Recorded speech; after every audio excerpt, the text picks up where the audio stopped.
frumoasă melodie din partea mea, Dani Mocanu, pentru plăvițul de la Motru.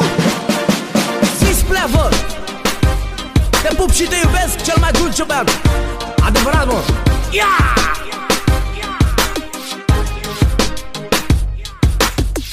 Ați crezut că eu m-am dus la vale, dar în ciuda voastră sunt și mai tane.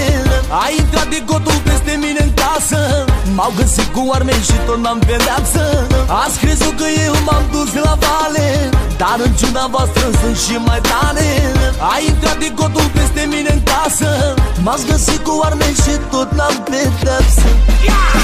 Eu nu mă las deloc pătut, că numai eu știu prin câte am trecut. Niciunul n-ați vrut ca să ajung bine, numai familia mea a tras cu mine.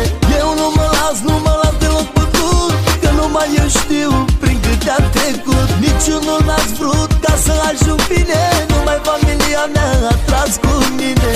Dumnezeu m-a ajutat să am valoare, toată viața mea să fiu pe picior mare.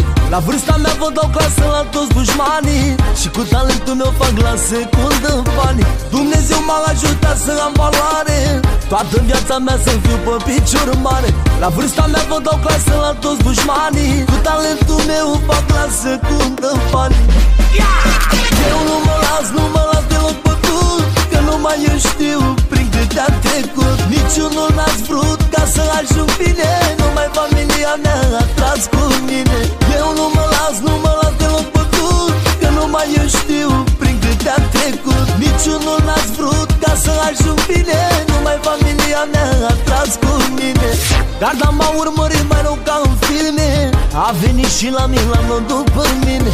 Toți dușmanii credeați că m-a arestat, dar Dumnezeu e șeful meu și nu m-a lăsat. Garda m-a urmărit mai rău ca în filme, a venit și la Milano după mine. Toți dușmanii credeați că m-a arestat, dar Dumnezeu e șeful meu și nu m-a lăsat. Eu nu mă las deloc pătut, că numai eu știu prin câte am trecut. Niciunul n-ați vrut ca să ajung bine, numai familia mea a tras cu mine. Eu nu mă las deloc pătut, că numai eu știu prin câte am trecut. Niciunul n-ați vrut ca să ajung bine, numai familia mea a tras cu mine.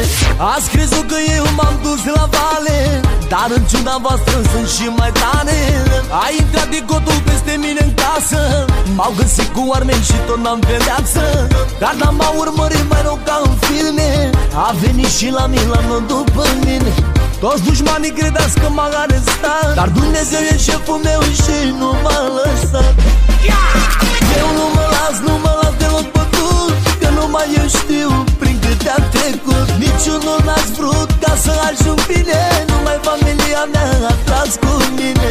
Eu nu mă las deloc pătut, că numai eu știu prin câte am trecut. Niciunul n-ați vrut ca să ajung bine, numai familia mea a tras cu mine.